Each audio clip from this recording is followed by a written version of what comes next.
அரசு பள்ளிக்கூடங்களை பராமரிக்க காசலை என்று மூடுகிற இவர்கள் 150 கோடிக்கு சமாதி கட்டுகிறார்கள். இவர்களுக்கு சமாதி கட்டாமல் நீங்கள் எப்படி இந்த நாட்டை காப்பாற்றுவீர்கள்? எப்படி காப்பாற்றுவீர்கள்? அறிவார்ந்த தமிழ் சமூக மக்கள் என்னைக்காவது நீங்க சிந்தித்ததுண்டா? உலகத்தில் எத்தனை நாட்டு தலைவர்கள், இந்தியாவில் எவ்வளவு மாநிலத்தில் முதலமைச்சர்கள், காந்தி, நேரு இவர்களெல்லாம் கடற்கரையில் தான் சமாதி கட்டி படுத்திருக்கார்களா? இந்த நாட்டின் விடுதலைக்கு செக்கிழுத்த நம்ம தாத்தன் பாபு சிதம்பரனாரின் நினைவிடம் எது? பெருந்தலைவர் காமராஜர், தாத்தா முத்துராமலிங்க தேவர் நினைவிடம் எல்லாம் எது? இவர்கள்லாம் யார்? 2 ஏக்கர் எடுத்து கடற்கரை தானே இவர்களுக்கு எப்படி கல்லறையானது? யாரிடத்தில் இந்த கேள்வி எழுந்தது? எப்படி எல்லா மாநில முதலமைச்சர் இப்படிதான் கடற்கரை போய் ஆக்கிரமிச்சு படுத்து கிடக்கிறானா? இப்படித்தானா? 2 ஏக்கர் ஒரு மனிதனுக்கு அதிகபட்சமா என்னங்க? 6 அடி 7 அடி தானங்க. எதுக்கு 2 ஏக்கர்? பள்ளிக்கூடங்கள் சமாதியாக இருக்கிறது, சுடுகாடா இருக்கிறது. சமாதி நட்சத்திர விடுதி போல இருக்கிறது.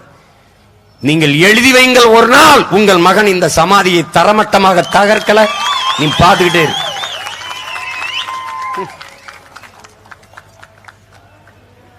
நாட்டு அடிமைப்பட்டு கிடக்கும்போது விடுதலைக்கு போராடியவன் எங்க புதைக்கப்பட்டிருக்கான், எங்க விதைக்கப்பட்டிருக்கான்னு யாருக்கும் தெரியல. சும்மா வரேன் போறோம்லாம் படுக்கிறது. நீ அடுத்து சாகரம் படுக்கிறது. 8 ஏக்கர் இதுவரை ஆக்கிரமிக்கப்பட்டிருக்கு. கடற்கரை என் மக்களின் சொத்து. கடற்கரை தான். அது எவருக்கும் கல்லறையா இருக்க அனுமதிக்க முடியாது. வேணா நிலம் வாங்கி சொந்தமா போய் கட்டிக்கிறங்க. 5000 ஏக்கர்களோட கட்டுங்க, நான் வேணான்னு சொல்ல. எந்த கோபமும் உனக்கு வர மாட்டேங்குது. எதை பற்றியும் கவலைப்பட மாட்ட.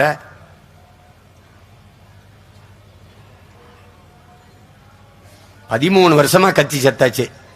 இதை எங்கேயாவது சுடுகாட்டுல இருந்து கத்தினா கூட 10 பணத்தை எழுப்பி கொண்டு வந்திருக்கலாம்.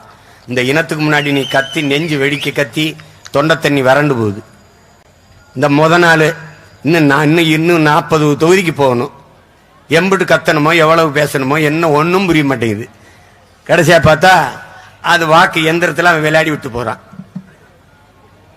அவன் இன்னும் சொல்றான் அதுல ஒன்றும் பண்ண முடியாதுங்க அப்படின்னு. அவர் சொல்றாரு இந்த வாக்கு எந்திரத்தில் அது ஓட்ட மாத்த போட முடியும்னு யாரும் நிரூபிக்க முடியலையே.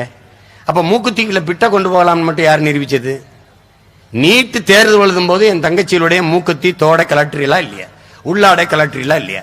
இந்த முத்தினியூண்டு மூக்குத்திக்குள்ள பிட்ட கொண்டு போய் எழுதிட முடியும்னு நம்புறாங்க, நம்ப சொல்லுகிறார்கள்.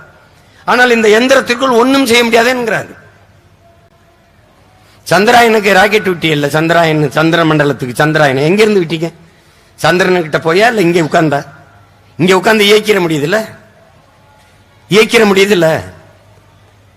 நான் உங்களோடு பேசுவதை டெல்லியில இருந்து ஓட்டு கேட்க முடியுதா இல்லையா?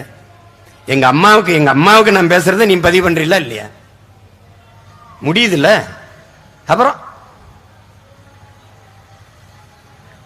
அது மாதிரி அது ஒரு தொழில்நுட்பம் தான். செய்ய முடியும், செய்வார்கள். கவனமாக இருங்கள். வாக்கு செலுத்தி விட்டு வீட்டில் வந்து படுத்துறாதீங்க. கொஞ்சம் எச்சரிக்கையா இருங்க. திமுக ஓட்டு போட்டா பிஜேபி வராது. நீங்க இப்ப வருதுன்றான். எனக்கு போட்டிருந்தா வராது. நீ அது செய்யலையே. பிஜேபி குடு படிச்சான். அவங்க ஜெய் ஸ்ரீராம், இவ சக்கமா சொல்றா. 2 பேருக்கு என்ன வித்தியாசம் இருக்கு? அவங்க ஜெய் ஸ்ரீராம். என்னங்க விலைவாசி இப்படி ஏத்திட்டீங்க? ஜெய் ஸ்ரீராம்.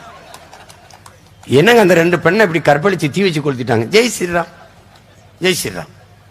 என்னங்க பெட்ரோல் டீசல் விலையை இப்படி ஏத்தி விட்டுட்டீங்க? ஜெய் ஸ்ரீராம். அவங்க இவன் சக்கமா சொல்றா.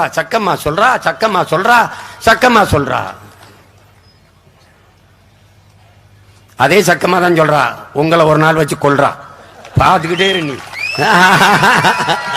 ஏன்னா ஒரு பகுத்தறிவு இயக்கம், முற்போக்கு இயக்கம்னு குடுகுடு படிச்சுறான் ஊரா ஓட்டுக்கு. சக்கமா சொல்றா. அவர் வந்துட்டா நல்ல ஆட்சி வரும்னு. எங்க வருது? இன்னும் திராவிட மாடல், ஒரு தீஞ்சு போட மாடல், பழைய அம்பாசிடர். இரும்பு கடையில் கூட வாங்க மாட்டான் இவனு.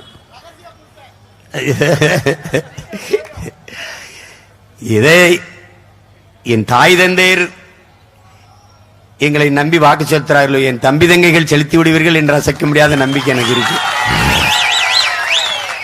நான் உங்களுக்கு பழகிருச்சு. அதனால அவங்க ரோசப்படுறதே இல்லையே, ஏன் தெரியல. போன தடவை 2019 21 சீட்ல ஒரு சீட்டு கொடுக்கல. ராமநாதபுரத்தில் கூட்டணி கட்சிக்கு மட்டும் நவாஸ் கனி அவர்கள் கொடுத்துட்டு விட்டுட்டாங்க. இந்த வாட்டியும் 21 இடத்துல ஒரு கிறிஸ்தவர் இஸ்லாமியர் கூட சீட்டு இல்லை. நாங்க பார்த்து பார்த்து தேடி தேடி அப்படி கொடுப்போம். எங்களுக்கு ஒரு மதிப்பும் இல்லை, ஒன்றும் கிடையாது. போன முறை 5 இடம் கொடுத்தேன், ஒரு ஓட்டு போடல. இந்த வாட்டி கொடுக்க முடியல. ஏன்னா எல்லா சமூகத்துக்கும் பிரதிநிதித்துவம் கொடுக்கணும்னா 2 இடம் தான் கொடுக்க முடிஞ்சது. எல்லாருக்கும் பாருங்க, யார் யாருக்கு எந்தெந்த சமூகத்துக்கு சீட்டு கொடுத்துருக்கோம்னு ஒரு தடவை எடுத்து படிச்சு பாருங்க. அதுல எவ்வளவு மருத்துவர்கள், எவ்வளவு ஆசிரியர் பெருமக்கள், எவ்வளவு பேராசிரியர்கள், எவ்வளவு பொறியாளர்கள், இவங்க எல்லாம் கோடிகளை கொட்டி வேலை செய்ய வந்தவர்கள், உயர்ந்த கொள்கையை கொண்டு வேலை செய்ய வந்தவர்கள்.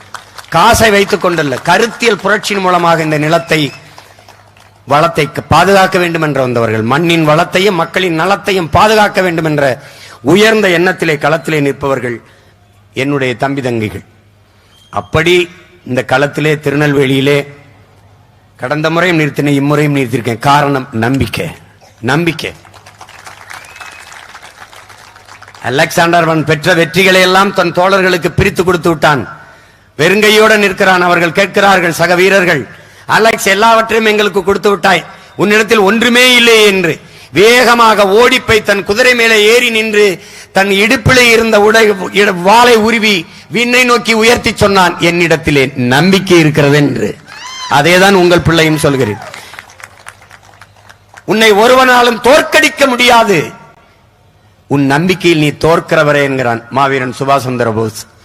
எங்கள் தலைவர் எங்களுக்கு கற்பிக்கிறார். என் அன்பு பெற்றோர்களே, அருமை சொந்தங்களே, நல்லவர்கள் கூட தோற்றதாக சரித்திரத்தில் இடம் உண்டு, நம்பிக்கை கொண்டவர்கள் தோற்றதாக செய்தி இல்லை என்று. அந்த நம்பிக்கை தான் எங்களை பெற்றோர்கள், எங்கள் உறவுகள் எங்களை கைவிட்டு விட மாட்டார்கள், ஆற பற்றிக் கொள்வார்கள், ஆதரவு தருவார்கள், அவர்களின் வாக்கை எங்களுக்கு தந்து வெற்றி பெறச் செய்வார்கள் என்று நம்பிக்கையில் தான் விடாமுயற்சியில் இதை தொடர்ந்து களத்தில் நின்று சந்திக்கிறோம். அதனால்தான் இதை மாற்றத்திற்கான எளிய மக்களின் புரட்சி என்ற முழக்கத்தை முன்வைத்தோம். நாம் தமிழர் என்பது கட்சியின் பெயர் அல்ல, நாங்கள் பிறந்த பெருமை மிக்க இனத்தின் அடையாளம். அந்த அடையாளத்தை அழிக்க துடிப்பவர்கள், அவர்கள் முயற்சியில் அவர்களை வீழ்த்தி நாம் வெற்றி பெற வேண்டும் என்றால் இந்த தேர்தல் தான் சரியான வாய்ப்பு. மக்களுக்கென்று படை என்று இல்லை என்றால் மக்களுக்கென்று எதுவுமே இல்லை என்கிறார் சீன புரட்சியாளர் மாசேத்துங். மக்களுக்கென்று ஒரு படை வேண்டும் என்றால் அதுதான் இந்த நாம் தமிழர் கட்சி என்கிற அரசியல் புரட்சி படை.